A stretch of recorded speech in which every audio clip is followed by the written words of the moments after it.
नमस्कार साथियों, SR short hand classes की ऑनलाइन कक्षा में आपका स्वागत है। मेरे प्यारे छात्रों, रामधारी गुप्ता खंड 1 प्रतिलेखन संख्या 16 प्रारंभ होने जा रही है।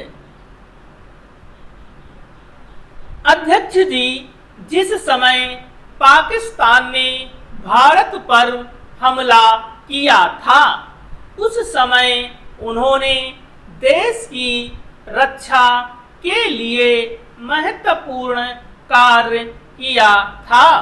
इसके साथ ही मैं मंत्री महोदय को यह भी स्मरण दिलाना चाहता हूं कि शायद उन्होंने इस पर ध्यान नहीं दिया कि इस बार जो राष्ट्रीय पुरस्कार मिले हैं उनमें रेलवे प्रशासन को केवल 2 ही प्राप्त हुए हैं, जबकि मैं ऐसा मानता हूं कि हमारी सेना के बाद अगर किसी ने युद्ध काल में सराहनीय कार्य किया है तो वह रेलवे प्रशासन अथवा रेलवे कर्मचारी और अधिकारी है।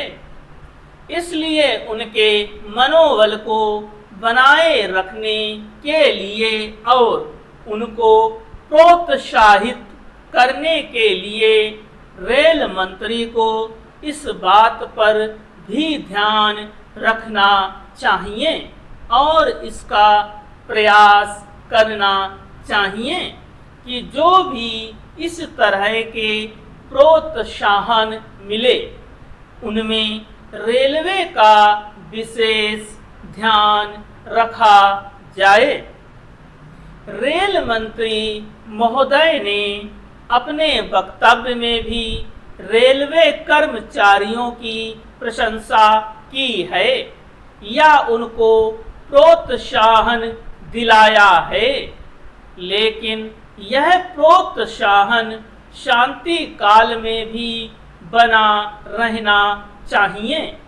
रेलवे ने युद्ध काल में जो काम किया वह तो देश की रक्षा का महान उद्देश्य था, लेकिन उसके बाद देश के निर्माण में ये गरीबी मिटाने के लिए जो युद्ध होता है उसमें भी प्रत्येक रेलवे कर्मचारी का मनोबल उसी तरीके से बना रहे।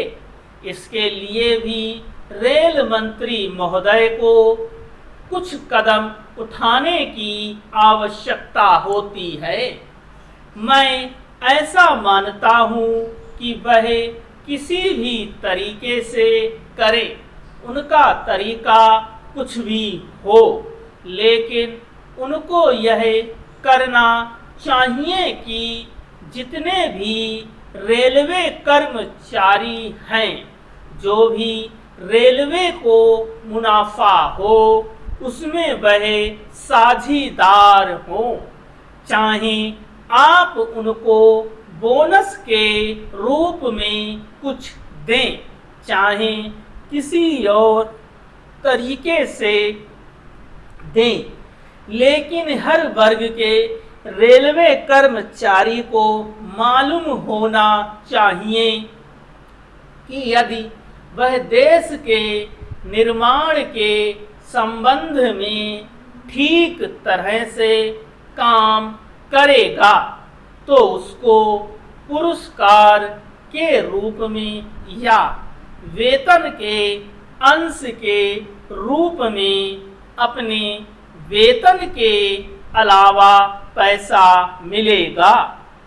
इसी प्रकार इस संबंध में एक और सुझाव देना चाहता हूँ।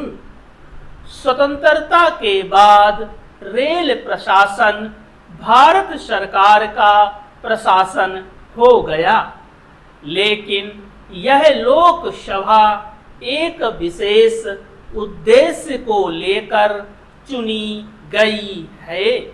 यह उस कार्यक्रम का एक नमूना ही है। गांधी जी ने जीवन के सभी पहलुओं पर प्रकाश डाला था। धन को वे संयम से व्यय करने के हक में